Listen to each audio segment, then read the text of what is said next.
Bonjour à tous, j'espère que vous allez bien. Je vous souhaite une excellente année 2024. Je vous souhaite plein de bonnes choses pour vous, pour vos proches. Bien sûr, une très bonne santé parce que c'est la base de tout, le principal. Et puis, eh bien, écoutez, beaucoup de succès, de réussite dans vos projets, qu'ils soient professionnels, personnels, de beaux moments avec vos familles, avec vos proches. Et puis, bah, côté passion, côté lecture, écoutez tout ce que vous souhaitez. Et justement, ça va être une vidéo où on va parler de tout ce qu'on souhaite. En l'occurrence, je vais vous présenter tout ce que je souhaite pour cette année côté lecture. Et je profite du coup de cette vidéo pour vous remercier bien d'avoir été autant présent sur l'année 2023 et pour vous dire qu'en 2024, on continue. Et voilà, je compte pas m'arrêter là, je compte continuer à toujours vous proposer plusieurs vidéos sur ma chaîne chaque semaine avec les podcasts lecture, des vlogs lecture, des vlogs tricot et puis quelques vidéos thématiques, voilà. Donc si vous avez des envies de vidéos, puisqu'on est sur une vidéo envie, n'hésitez pas, j'ai des idées, il n'y a aucun souci. Mais après, si vous avez des idées, des besoins et tout, je note et je m'occuperai de tout ça. Alors, mes envies pour l'année 2024, que j'ai construit en fonction de mon bilan de l'année 2023, et donc il s'agit de mes envies là, au moment où on parle, et on verra à la fin de l'année 2024 ce qui se passera. Voilà. Logiquement, une année c'est assez long, et donc logiquement, quand je ferai le bilan, je me rendrai compte que mon bilan, en fait, que ce qui s'est passé dans l'année est totalement en décalage avec mes envies en début d'année, et ce sera très rigolo, parce que, enfin, voilà, là, ce que je vous dis, c'est par rapport à mes constats sur l'année 2023, des choses que où je me suis aperçue que ça me convenait pas totalement, ou au contraire que ça me convenait et tout ça. Donc je vais me dire, bah voilà, à partir de tout ça, ce serait bien que sur l'année 2024 on parte comme ça. Et puis au final, je vais commencer à partir comme ça parce que c'est vraiment mes envies sur le moment. Mais en fait, mes envies évoluent. Et puis au bout d'un moment, je vais peut-être me lasser, ou je vais peut-être être attirée par autre chose, ou je vais peut-être faire d'autres découvertes. Et donc je vais changer de trajet et ça va être assez long. Voilà, donc ça fait vraiment le lien avec la vidéo sur mon bilan 2023 que vous avez vu très récemment, j'imagine. Hein. Alors, dans mes envies sur l'année 2024, je souhaiterais lire 250 livres. Pourquoi 250 alors que j'en ai lu 300 sur l'année 2023? Eh bien, parce que je ne sais pas comment l'année va se passer. Voilà. Alors, j'avais été très prudente sur 2023, hein. J'avais dit lire 200 livres, j'en ai lu 100 de plus. Je préfère être trop prudente, c'est plus valorisant. Je préfère faire mieux que ce que j'avais prévu que faire moins bien. Donc voilà, 250 livres, c'est pas mal. C'est pas mal du tout. Hein. J'ai une bonne palle de plus de 300 livres, donc ça peut mettre une petite claque dans cette palle. Si je n'achetais pas de livres, si je ne recevais pas de livres en service presse, si... Voilà. Ce qui n'arrive pas, on est d'accord. Donc lire 250 livres cette année. J'aimerais finir des séries avant d'en commencer d'autres. C'est déjà quelque chose que je faisais en 2023. Je compte continuer. J'aime les séries. J'aime lire des séries, ça c'est sûr. Mais du coup, bah, je veux être un petit peu raisonnable. Hein. Avant de commencer un tome 1, vraiment me demander si dans ce style de lecture, j'ai pas d'autres séries en cours. Parfois, il faut juste que je lise 1 ou 2 livres et la série est clôturée. Donc, le faire. Voilà, globalement le faire. Et j'ai commencé justement à prévoir des lectures communes sur le mois de janvier dans ce sens-là. Des séries qui sont proches de la fin. Bah écoutez, on y va. Surtout que c'est des séries que j'apprécie. Donc on n'hésite pas, on y va. Ensuite, j'aimerais continuer, c'est déjà quelque chose que je faisais l'année dernière, mais avant d'aller à un salon, lire si possible tous les livres des auteurs que je peux avoir dans ma palle. Si possible, parce que si par exemple je vais voir Jacques Sausset, Jacques Sausset, j'en lis régulièrement, mais j'ai peut-être 3-4 livres de lui dans ma palle. L'idée c'est pas ça, c'est pas de lire tous ses livres, parce que là ça va être un peu compliqué, mais d'en lire le maximum, d'en lire au moins un parmi ceux-là. Si je peux 2, c'est encore mieux. Voilà. Et puis alors autre chose, c'est que bon, ça, cette histoire de avant un salon, en fait, avant un salon, préparer le salon. Enfin, je vous ai fait une vidéo sur comment je préparais un salon, il y a vraiment cette partie-là. Pour moi, c'est logique. Ça me permet de voir, soit c'est un auteur que je connais pas, j'ai un livre de lui dans ma palle, je le lis pour voir si je veux découvrir vraiment cet auteur et donc aller le voir, en acheter d'autres, etc. Ou alors c'est, je suis dans une série, enfin, je suis en train de lire un livre, je lis ce livre, je vais voir l'auteur, je prends le suivant, etc., etc. Donc, ce rythme-là, ça me paraît assez logique. C'est comment préparer un salon, c'est comment, avec la façon dont je fonctionne, comment profiter au mieux d'un salon. Bah ouais. Bah oui, ça passe par là.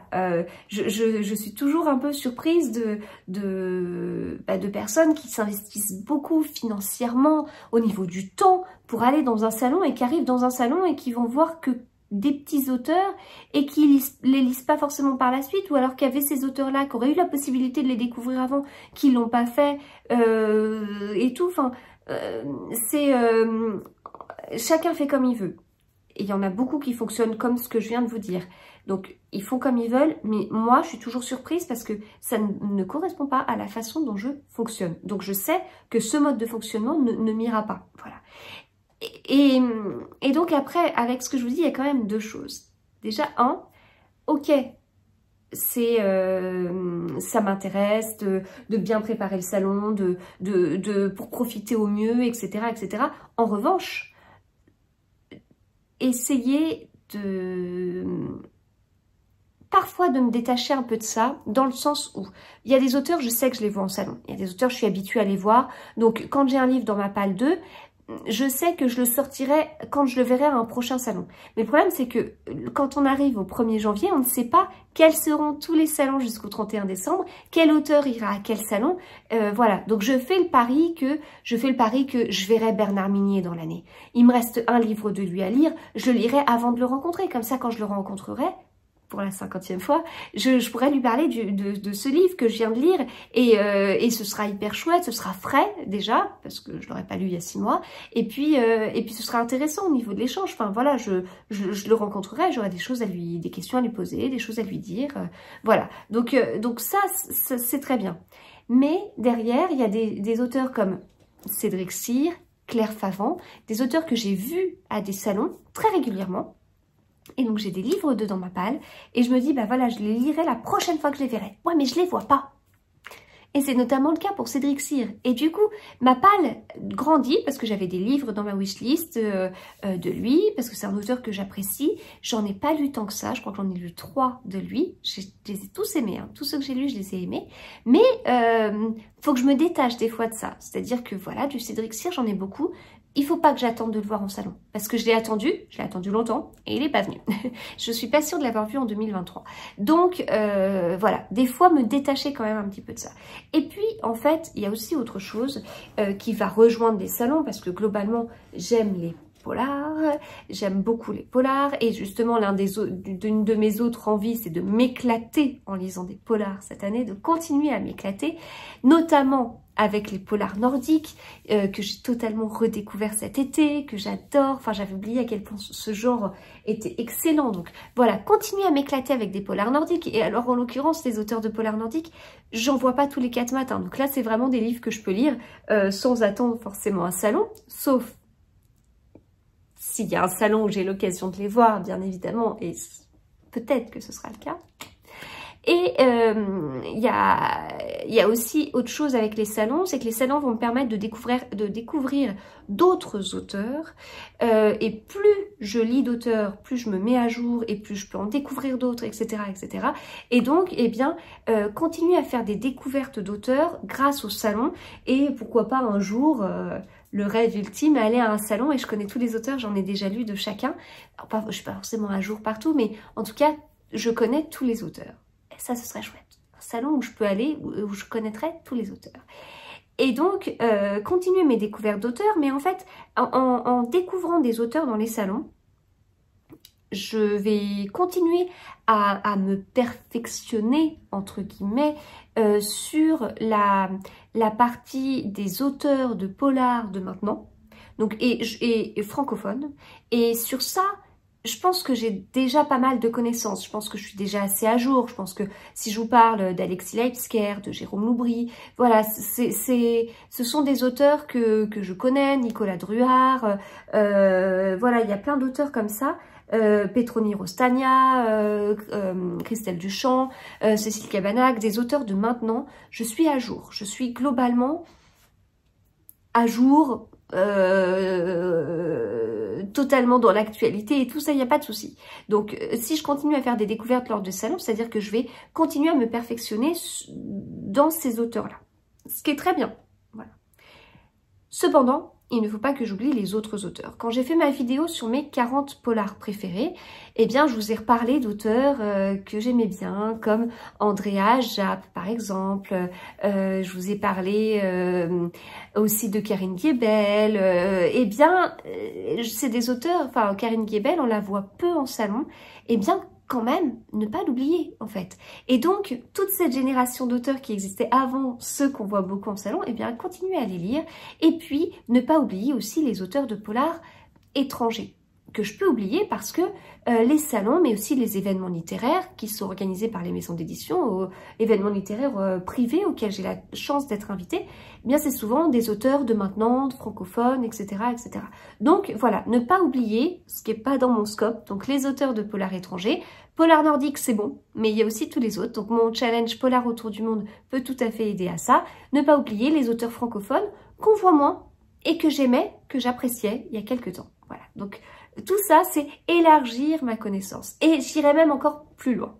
C'est me perfectionner dans le genre policier. Alors, c'est un grand mot, mais en fait, vous avez été très bienveillant par rapport à mon top 40 sur mes polars préférés. Vous avez ajouté quelques noms, etc. Mais vous avez été très bienveillant. Moi, je trouve qu'il manque quand même quelque chose. Je vous en avais un petit peu parlé pendant, mais c'est vraiment l'origine des romans policiers. Je vous ai un peu parlé du Mystère de la Chambre jaune de Gaston Leroux. Je vous ai parlé d'Agatha Christie, forcément, c'est mon autrice préférée. Alors là, je continue à me mettre à jour puisque je lis un Agatha Christie par mois, au moins, puisqu'il y en aura 14 sur l'année 2024. Puisqu'il y a 2 mois où je lirai un livre en bonus, un livre chouchou que j'ai lu, relu, relu, mais que j'adore et que je prendrai plaisir à relire pour la 50e fois. Et je vous proposerai une lecture commune sur tous ces titres. Donc en fait, sur la partie vraiment origine du roman policier, relire du Edgar Allan Poe, relire du Arthur Conan Doyle, découvrir Simenon. Voilà, mon père adore Simenon, adore Maigret, j'en ai jamais lu.